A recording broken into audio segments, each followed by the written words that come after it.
also want to assure all Ghanaians that no individual or institutional investor, including pension funds, in government treasury bills or instruments, will lose their money as a result of our ongoing IMF negotiations.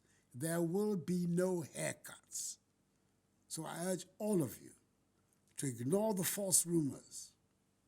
Just as in the banking sector cleanup, government ensured that the 4.6 million depositors affected by the exercise did not lose. You want me to take a haircut? I don't know. With a little bit of hair left on my head, I want it on my head.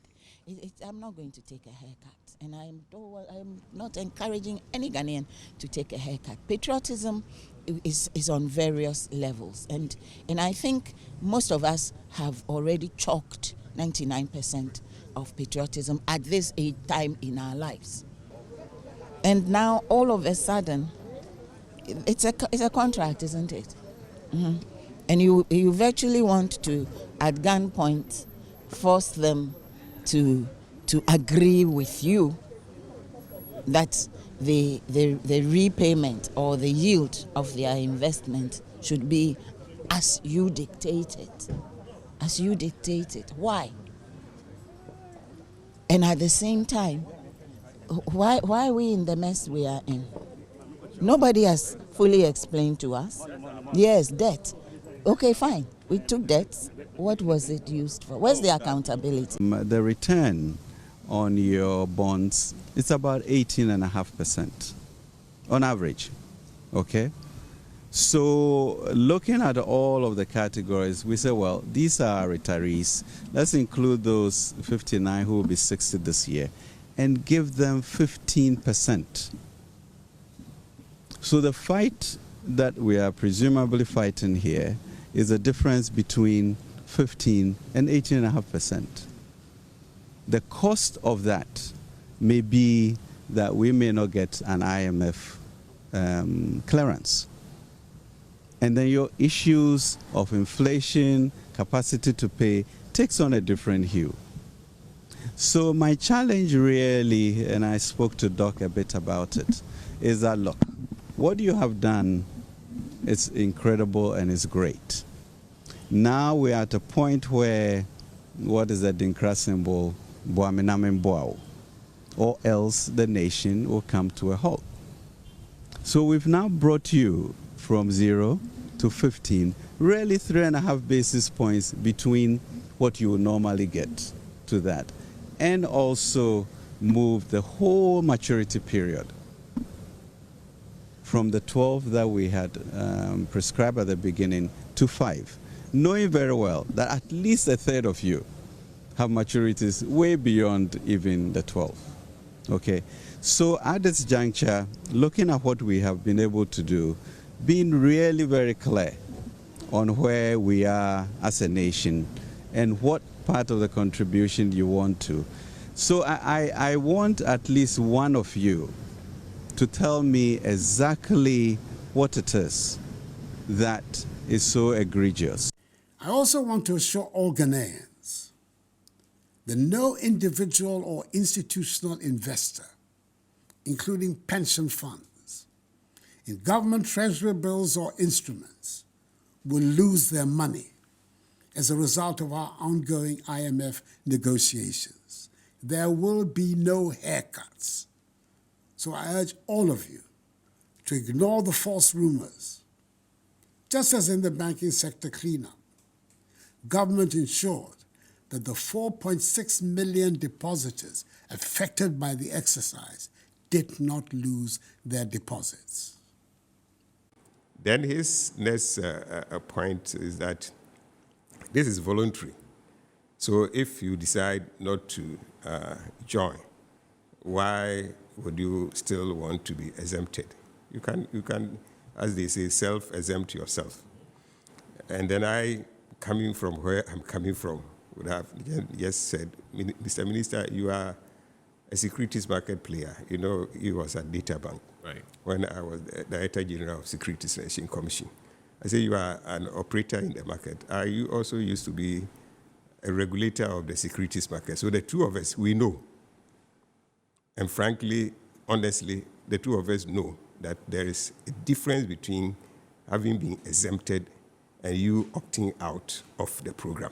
Pleased to hear the statement about your willingness to do what you can to assist us in the difficult economic situation in which we are. Our main concern right now is the arrangements that we are in the process of concluding with the IMF. I think you're well aware of that. And the specific assistance that would be useful to us, of course, is to help us fast-track the process. Our target is that by the middle of March, we should be before the board for the full agreement. We have already taken one important step forward in concluding a staff-level agreement with the IMF, and we're now looking towards going the full hog and concluding the agreement. And we're hoping that will be done by the middle of March. One of the steps towards that has been the domestic debt exchange program that we are on, which fortunately, after quite a lot of difficulty, has now been virtually concluded. We now have our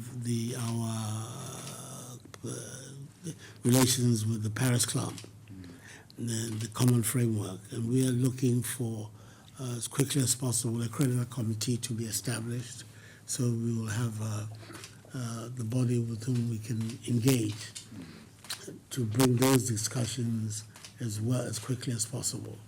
You have good relations with China. We'd like you to encourage China to participate in these programs as quickly as possible. Right. Good evening. Thank you very much for joining us tonight, and welcome back to the Bottom Line show. We say business at the speed of thought here on the Bottom Line. So tonight we are talking about the domestic debt exchange program, and we are hearing that the Minister of Finance, Honorable Ken Ofori-Atta, should be addressing stakeholders and the entire public this week. We're actually expecting it tonight because we hear that there's been some 80% achievement of participation in the domestic debt exchange program, which is a green light for us meeting the deadline for the IMF and being able to rake in the amount of money we are expecting from the IMF into our country to support the economy. Now, what we hear when our guest gets seated tonight, we'll be asking him about it also, is that if by the end of May we have not gotten the IMF program through, we'll have an economic crunch. How severe is that going to be, or how imminent is that what we are hearing?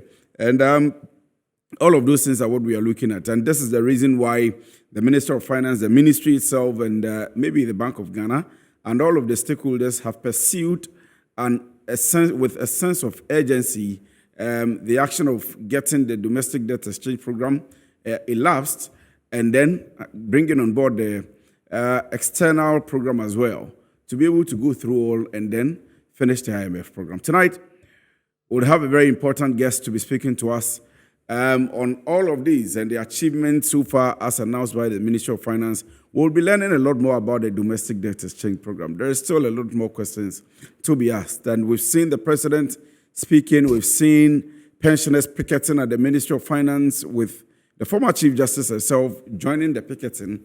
We've seen the Minister of Finance speaking at different forums explaining all of these. We've seen government machinery trying to make sure that everybody buys into the idea of the domestic debt exchange program. You want to stick and stay with us. This is the Bottom Line. My name is Kwesi Efrie. When I come back, I'll have my guest seated and we begin the discussions for tonight. Stay with us.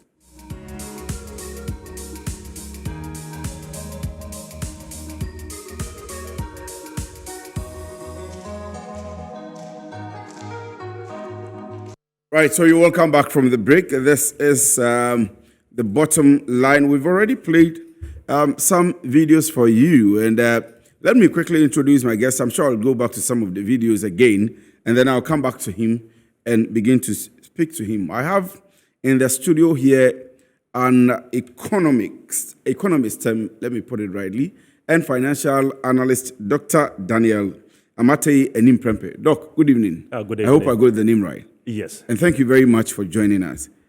And let me start by asking that, is it true that we have some people are quoting 60 to 65?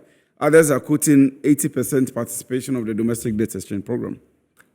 Yes, but it's all speculation. I think we have to wait until we hear the authentic data from the finance minister. To me, that is what we have to work with. But of course, we should expect a certain bit and pieces of information into the system. It's a way of preparing people psychologically that, of course, government is actually, meeting its target for the intended program. So as where I see it, of course, there has been some progress so far, but I'm not too sure in terms of the figures I've put out there. And that's the reason which is very important for the finance minister to address the nation in respect of the success rate so far. When are you expecting the finance minister to? We're all expecting, I was expecting him to be speaking by today, at least. Yes, I think by close of tomorrow, he should be able to address the nation so that we all know the state of the program. Is very important that you provide information where there's the need for, further consultation, that we can quickly look at it and discuss. But if you are keeping information to yourself, I think it's not too good. More importantly, take into consideration the dynamics of the program and how people have responded in terms of their displeasures, and also our inability to meet it as a condition to attract the IMF inflow.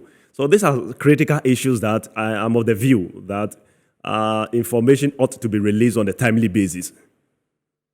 Let me come back to the very basic. Even today, when I posted your flyer, there were still some people that asked me what the domestic debt exchange program is. And there are people who are asking, when is the external program going to happen, and what will be the nature of the external program and what it even is. So I want to come back to the very basics, and then we build back to where we are now, and then what we have next should everything cease. I am reading that the settlement of tomorrow, the domestic debt exchange program, is supposed to happen tomorrow. And so if it does happen, what is in it for us? What next are we expecting? But I want to come back to the very basics. And there were some videos we had played early on. There was one that the president had said there will be no haircut, one that the finance minister had spoken, and then we saw the picketing. We'll start with where the president said there will be no haircut, and I'll come back. I also want to show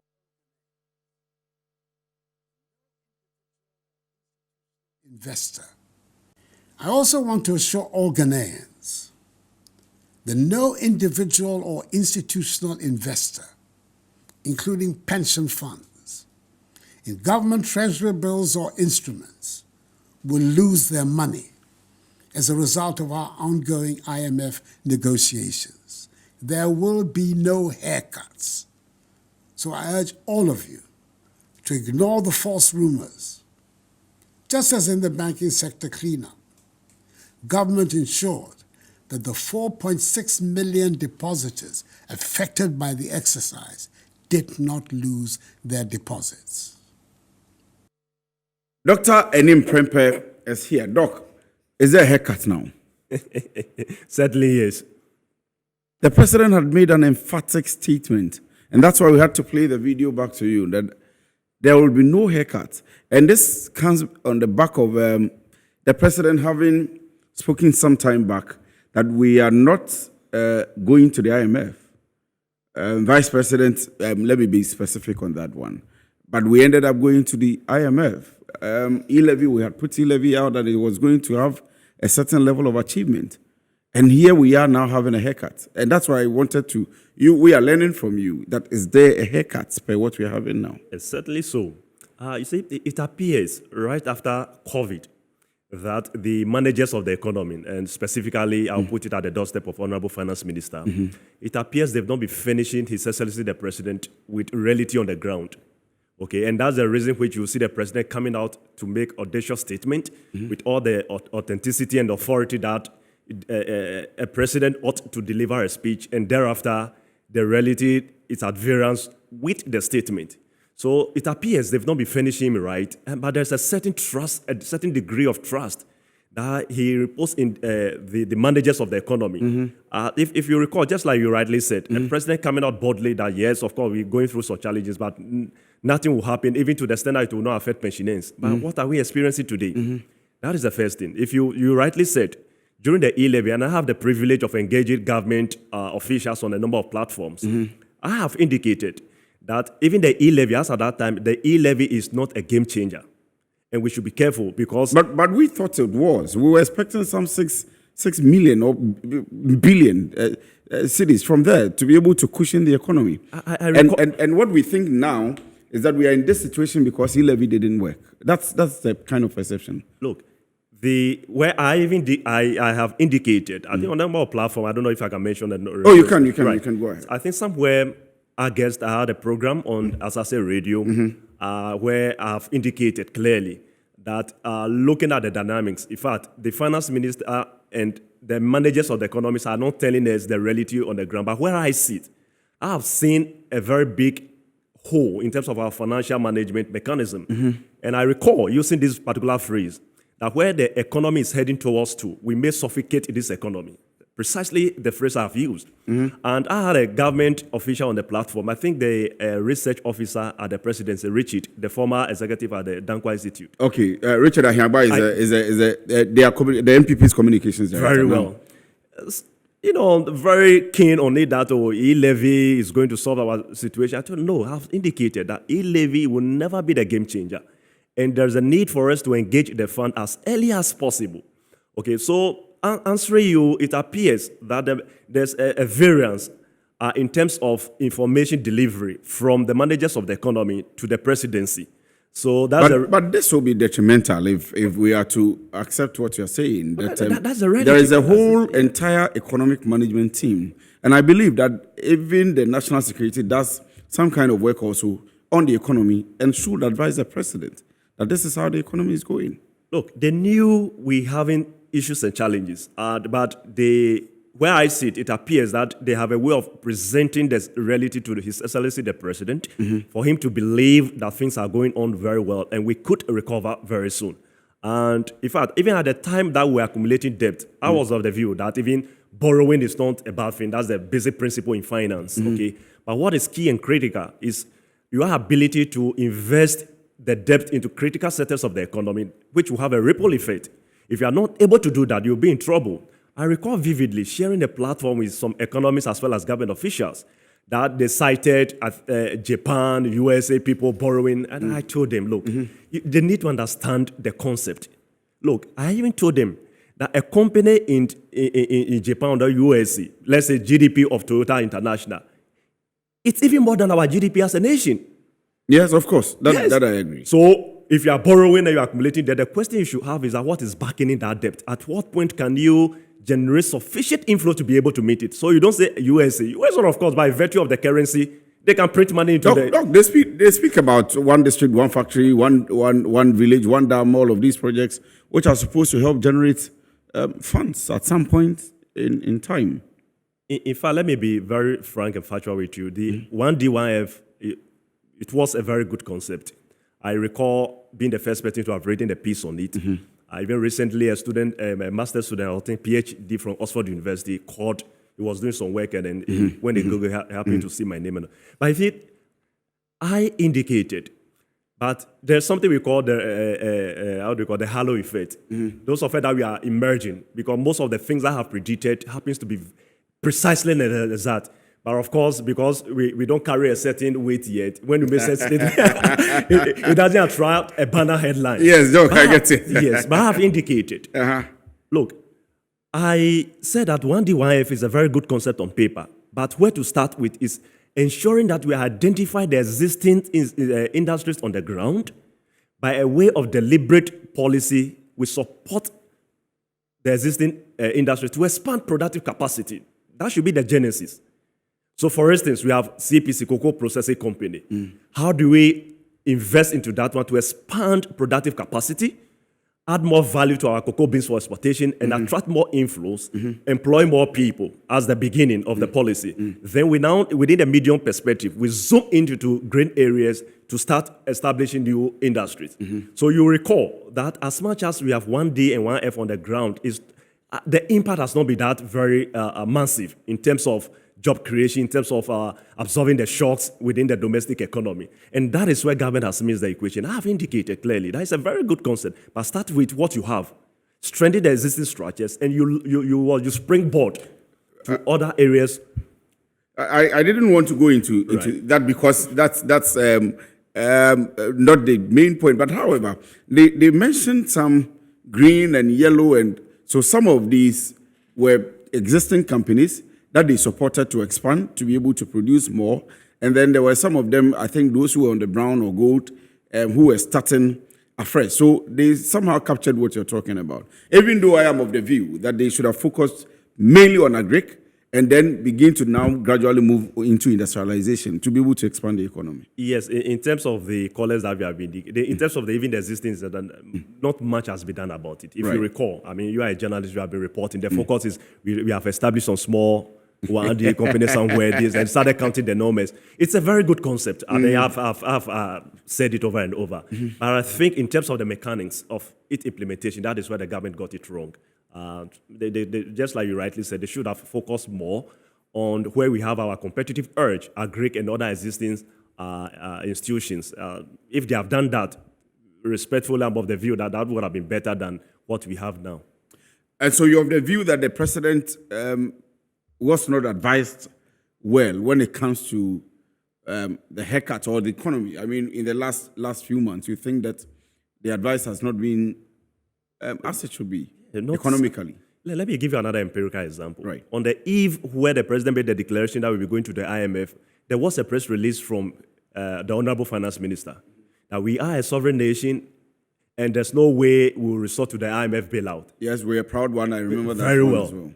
And I recall issuing a press release from our institute, that is Policy Initiative for Economic Development, PED Africa, and advising the president that looking at the dynamics, we may resort to the IMF, and we may even resort to the debt exchange program. So there's a need for us to tread cautiously so that we don't diminish, I recall the words I've used vividly, not to diminish the confidence of investors, both domestic and international.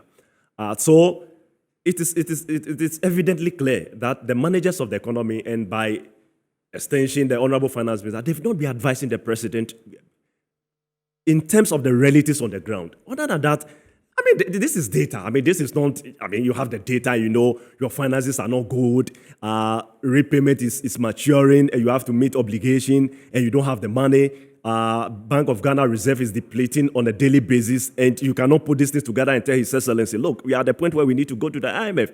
But the man in charge stated categorically that there's no way we will resort to that. Then the next day, the president has announced. But you agree that you're an economist, and I am maybe a junior one, right, now learning. And you agree that there is some level of dynamism in economic management. And so the factors at play today, the indicators you use to measure the economy today can change tomorrow. And so the things you would use to make a statement today will influence another statement tomorrow. In terms of duration and time, it is not like what we have experienced. Economics, to a certain degree, is scientific.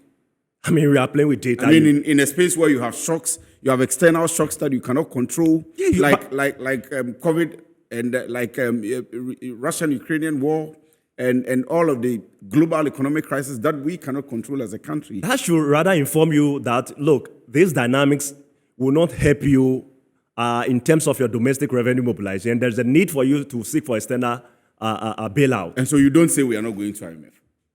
No, not at all. I mean, that's why I'm saying this is scientific. I mean, the management of economics now, in the modern economic management, you could see the signal ways back.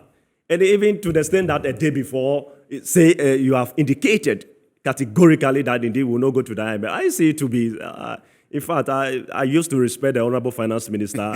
I recall vividly where he was appointed. Joy FM interviewed me. And I said, looking at his background, coming from the capital market and from private sector, I should be able to... I watched his vetting and I was in love. Yes, I said vividly that he should be able to perform better. We should be able to... So I'm a little bit disappointed. I'll still in that come to particular the question of what the domestic program is and whether you anticipated the success which is being reported now and the way forward for us as a country. But let's have the other video where the finance minister was speaking, and then maybe we may add the picketing of the pensioners, and I'll come back to that question.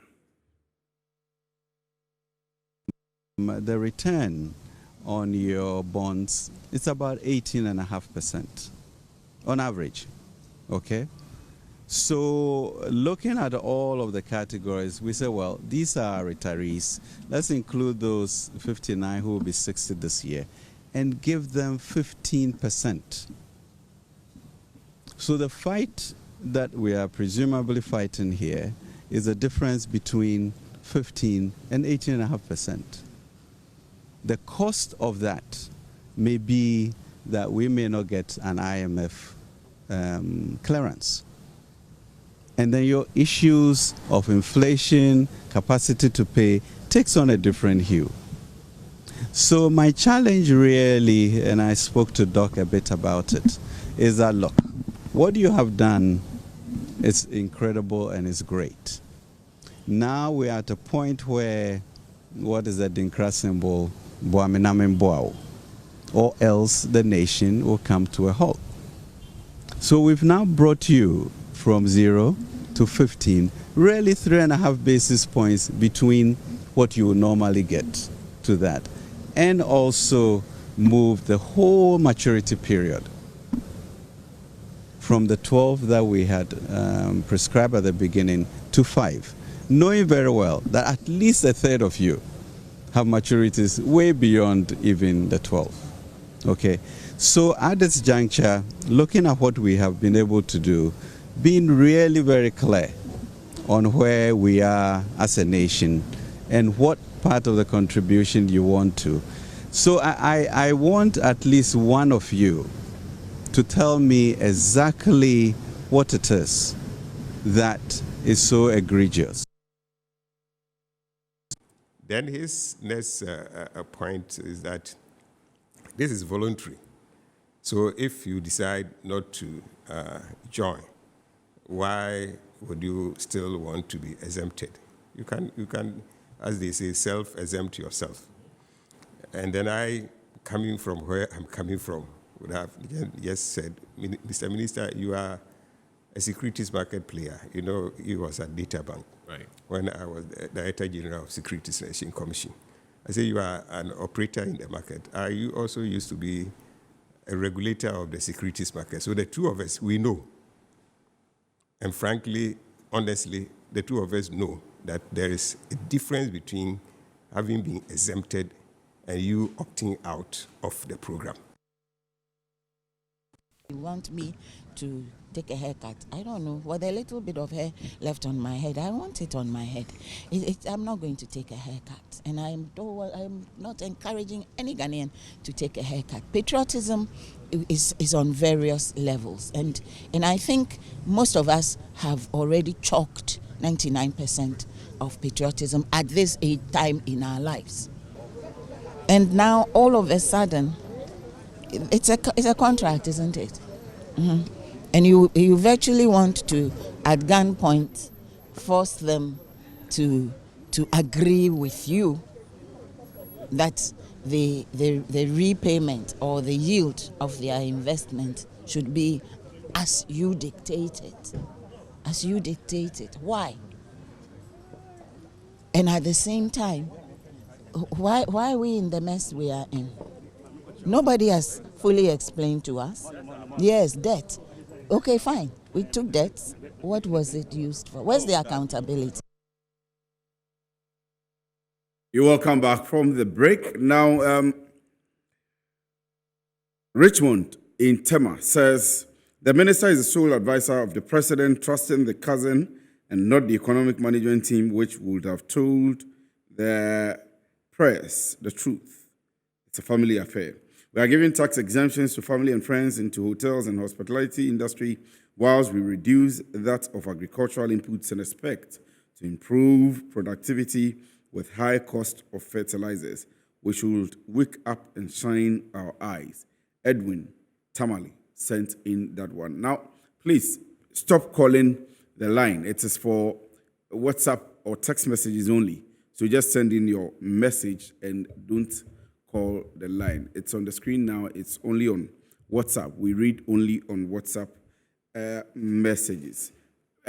Doc, we've watched the video. So I'm still here in the studio with Dr. Daniel Amatei Anim-Prempeh, who is an economist and a financial analyst. And we are talking to him about the domestic debt exchange program. We are expecting some big announcement tomorrow by the finance minister and the successes they have talked. For the people that are still asking what it is and the nature of it, and that's why I started by asking whether we are having a haircut now and whether it is a haircut and so on and so forth. What exactly is it? Look, I will explain it in a manner that any other person without a financial and economic background will appreciate. Fair enough. Look, what it means is that individuals and institutions has given their money to the government, or the government has borrowed money from the individuals for the growth of the economy or the management of the economy. And then it is almost due or about getting due for government to pay them their money and then their returns on the investment. And government is saying that I'm broke, I don't have money anywhere. Government is not running away from the fact that she owns such investors. But all the government is saying that, look, I'm now, in quote, a man of the straw. I don't have anything in my coffers to be able to meet repayment obligation. Let's have a deal. And the deal is that I'm going to extend the duration. So for instance, if my bond matures by the close of this fiscal year 2023, government is saying that, look, I should be able to exercise some restraint and maybe in the 10 years or 15 years time or in 5 years time. And equally so, maybe the return that is due me, I'm expecting it probably to go and buy a plot of land and start something, or probably as a pensioner, I wanted to use that one for my medical expenses. Government is saying that, hold on, I don't have it, I own you. But the thing which is too bad about the whole deal has to be with the unilateral decision taken by government without engaging the stakeholders from the beginning. So if you look at the video when the Honorable former Chief Justice was actually interviewed, it is clear that most of them were not involved. So the whole transaction looks unilateral from government ends, and that is where the people were not too enthused from the beginning. Even though the Honorable Minister have indicated that there was a certain degree of stakeholder consultation, I have even advised, I've told you, unfortunately I don't have the release yet, I'll give it to you, that we ought to tread cautiously. We need to engage holistically all the critical stakeholders. And when we are able to do that and explain to them that, look, we are at a point where we need to do A, B, C, D. It could affect your investment. They make their input, and then we come to an equilibrium where there will be a win-win situation. That was, to my mind, that was not actually done. And that's the reason why we're facing this agitation. So all about debt restructuring, all about haircut, is what it means is that government borrow money from investors. It's about due for government to pay them. And government is saying, I don't have money. I'm broke. My account, my coffers is dried. Let's extend the deal. And in the near future, I will honor that obligation. But the issue is that inflation. We are in a period where inflation is increasing on a daily basis, on a monthly basis. So even by the time that your money is paid to you, even with the interest that government promised, 10% or 15%, the value of your investment may significantly reduce.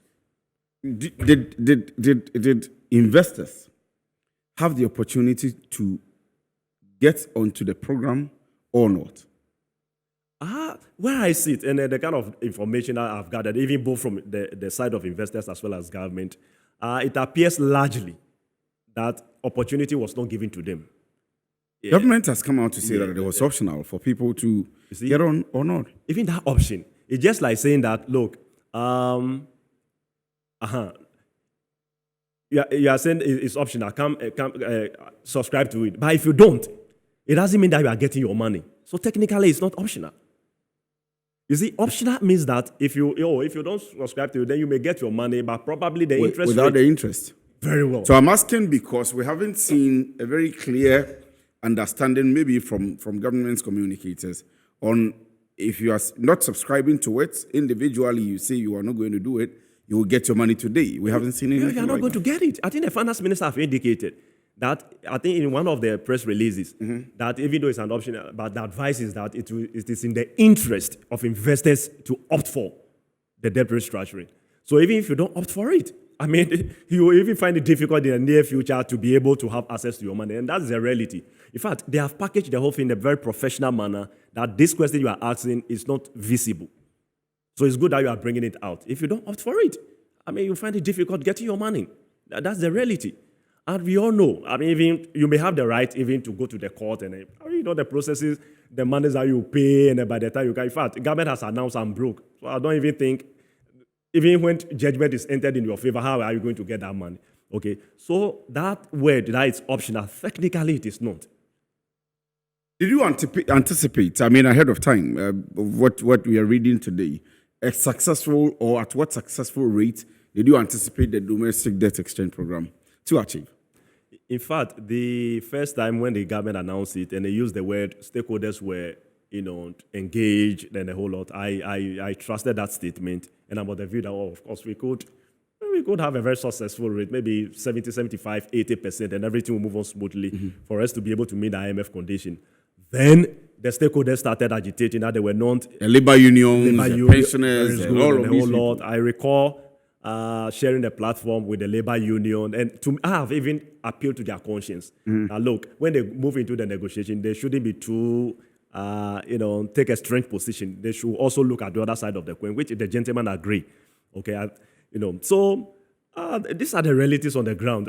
It's quite unfortunate. In fact, let me be very frank with you. One of the weaknesses of this government has to do with broad consultation. That has been the weakness of the government. Instances, e-levy, same issue, where we were told that stakeholders were consulted. Engaged. And we saw the stakeholders coming back out with so it appears that it's one of the major weaknesses of the government in terms of engaging the critical stakeholders when it comes to critical and national issues of importance.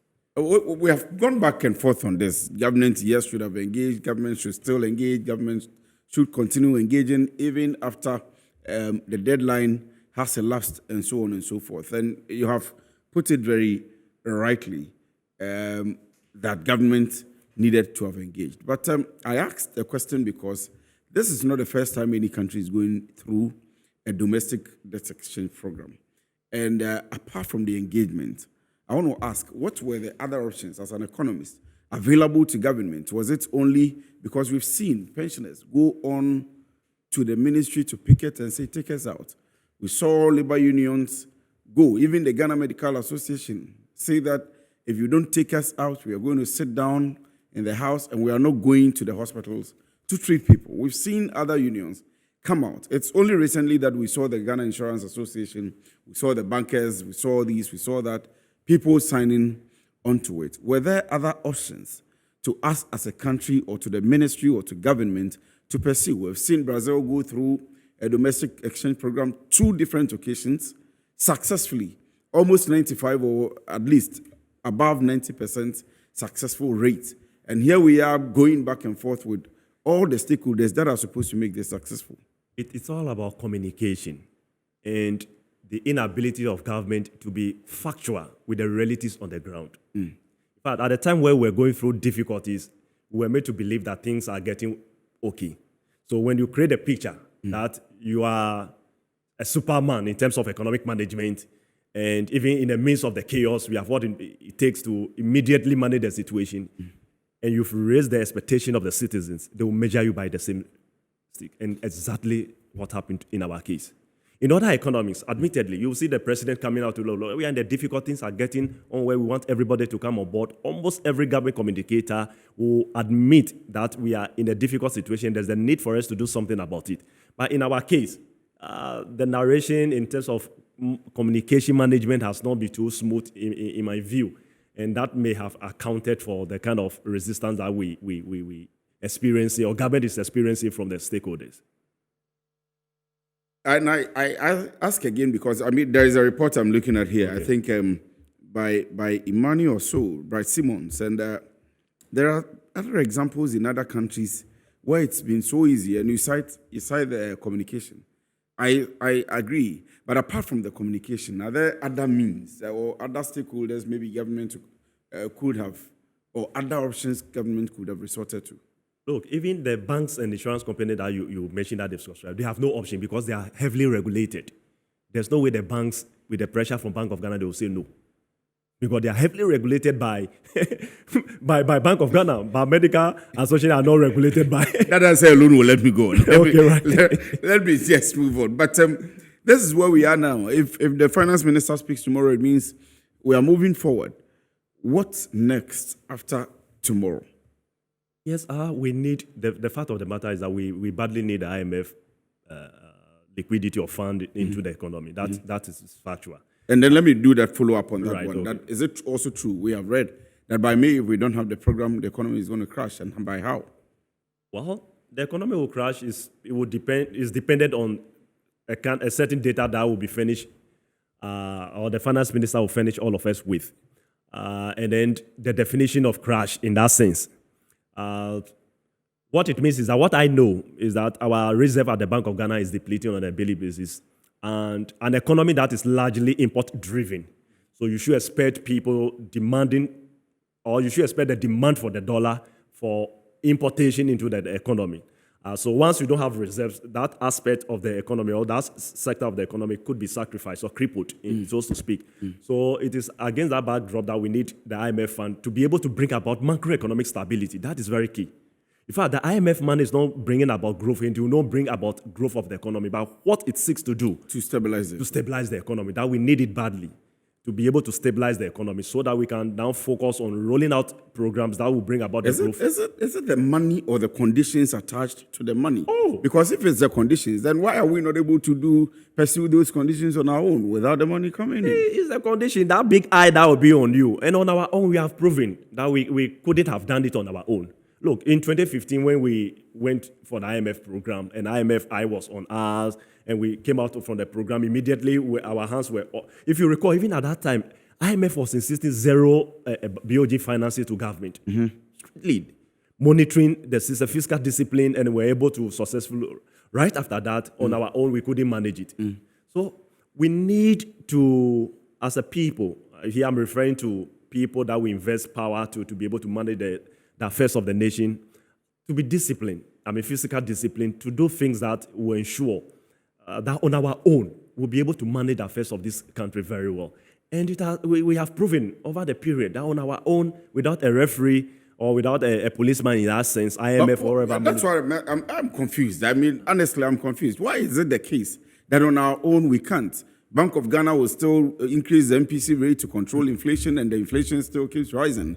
We'll try means and every means possible to, even though we are in deregulation policy, fuel prices, we are still not able to control them, whatever it is. However, when we are within the IMF program, all of these things come down. How? You don't have option. Look, it's because of the politics of the day.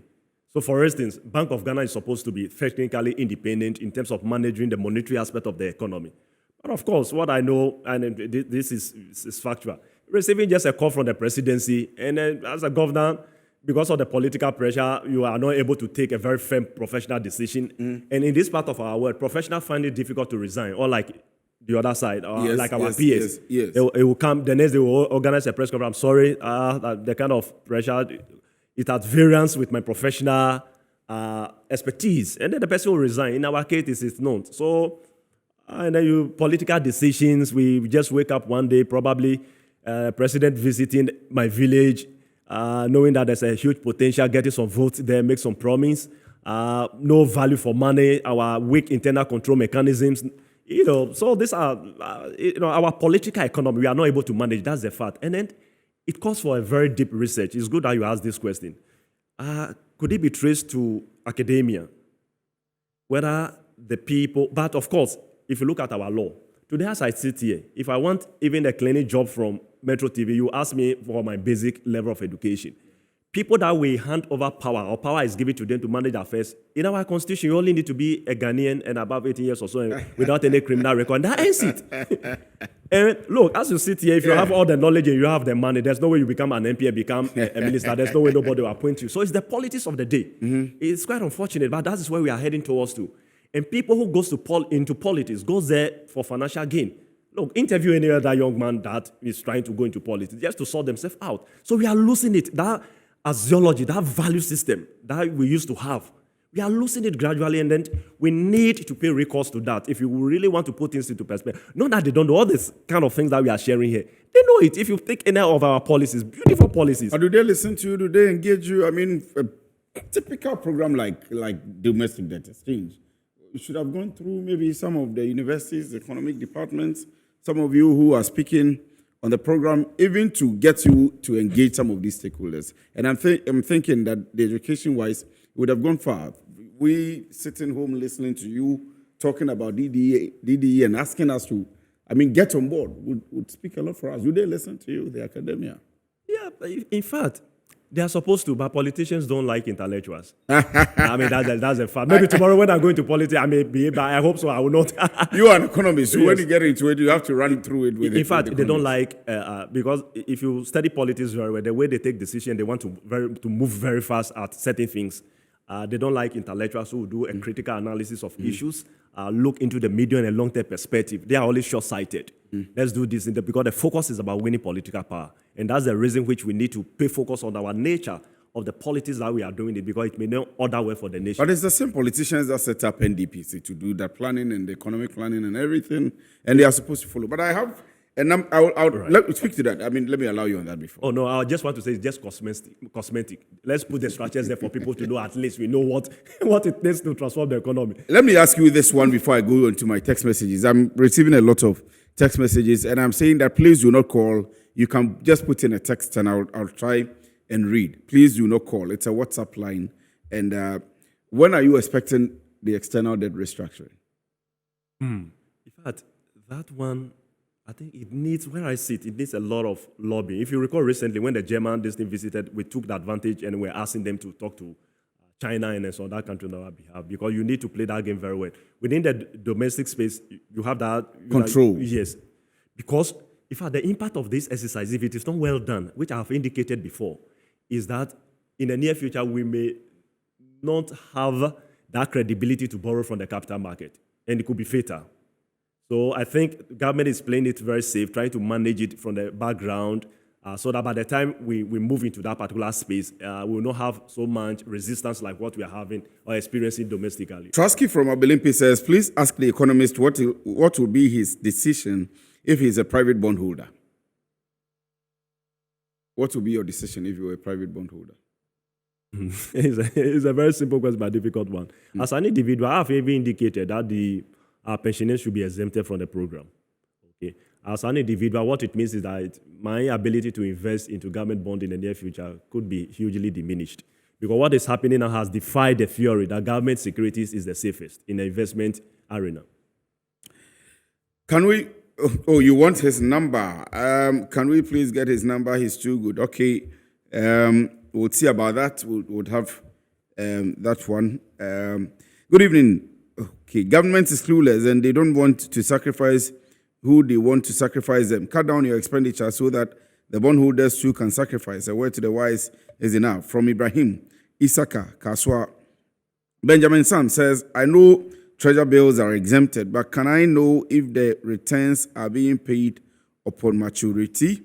I'm sure I'll get an answer for you, Benjamin Sam. Theophilos Tete Palam Toflupo Ada says, hello, good evening. Dr. Daniel Anim, well done. We are proud of you, Kulyodo GSS 94 batch. Indeed, you are good economists. We now understand the DDE program. Thank you.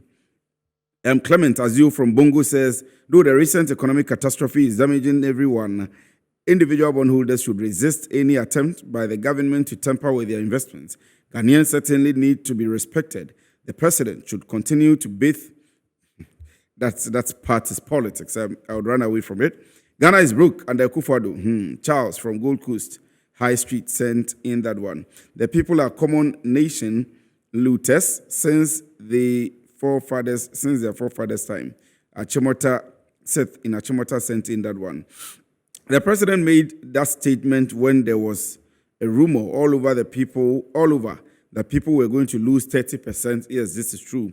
Or 50%, etc., of their principal amount. Emmanuel from Kaswa gave us that information. Thank you, Emmanuel. When growing up, my finance lecturer taught me that government securities, that is bonds and T-bills, were risk-free. Hence, There is no need to fear losing your investment. Can we chest out to say, in the perspective of Ghanaian economy, that government securities are still risk-free? How did we get here? The debts that were contracted, what were the uses of it? Anyway, let us hope for the better. From Efo Kweku of Suku, sent in that one. Okun Toto from Kolebu says, why is President Akufo-Addo destroying the economy? Doesn't Ken and his cousin have sympathy for the elders? Okay. Good evening. The exchange program, what is government exchanging with the bond holders? What has come? I'm Dennis. Good evening. I'm Dennis. Okay, Dennis, I've read your message once. I'll jump to the other one. It's funny how government and a president that was busy, but okay, I'll jump this one. Ernest Ofori from Sukura. I've seen your message. Good evening, sir. I think Dr. Dan should explain what is haircut on interest. He did that earlier. I'm sure you tuned in later on investment and haircut on principal. Okay, I think you're making, you said, I think Dr. Dan should explain what is haircut on interest on investment and haircut on the principal.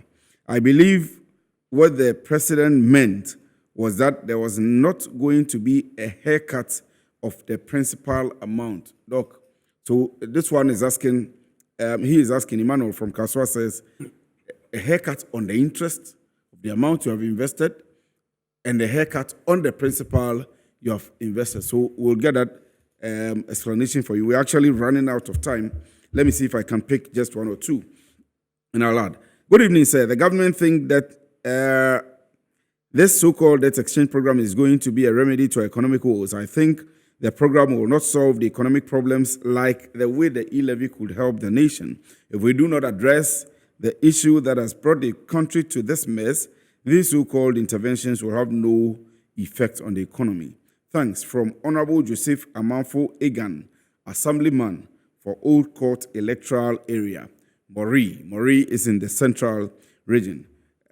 Please, my bond matured. I am Michael. My bond matured on the 6th of February 2023, but government failed to pay. The bank said the money is not in the system. Please, what will happen to it? In fact, when you were reading the whole thing, and I recall granting an interview to one of the platforms, I think somewhere September 2022, and I indicated that where I sit, it appears government may not be able, even before the discussion of these things, it appears government may not be able to meet repayment obligations as and when they actually fall due. Yes, so to answer the gentleman, it's quite unfortunate. It's quite unfortunate that an investment portfolio that could be described as a risk-free, as it stands now, you are unable to get your investment. It's quite unfortunate. And that's the nature, the reality on the ground now. I only trust that the kind of mechanisms that we are putting in place, we should be able to revive the economy quickly. And maybe probably when the economy started, responding positive, we could revise this kind of arrangement. So, for example, government is opting for maybe 10, 15 years. When the economy begin to show some positive signs, government could probably revise it so that investors can have access to their money. That is only what I'm praying and trusting God for. My time is up, but as an economist, my last question to you and a financial analyst, objectively, do you think, even with the program, the economy can rebound? It will take us time. It will take its time. By what time?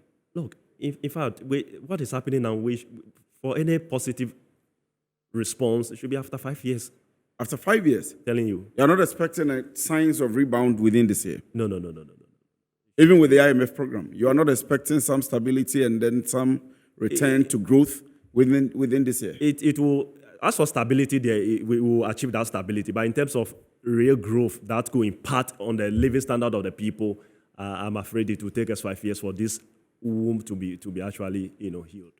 Nanado Samanoli, promoter from Tamale, I've seen your message. Trusky, again, I've seen your message. Unfortunately, my time is up. Maoli Yevu, I've seen your message. And Ronald from East Legon, unfortunately, my time is up. Your messages should have come in a bit earlier, but there are a lot more coming in. I'll gather all of them and give to Doc and see if we can get answers to it, or if we bring him back. The external is going to come on, so we'll bring him back and then put all of these questions to him. Thank you all very much for watching. Dr. Daniel Amate Anim-Prempeh has been my guest tonight. He's an economist and a financial analyst. My name is Kwesi Efie, and of course, I am your host for The Bottom Line. Good evening.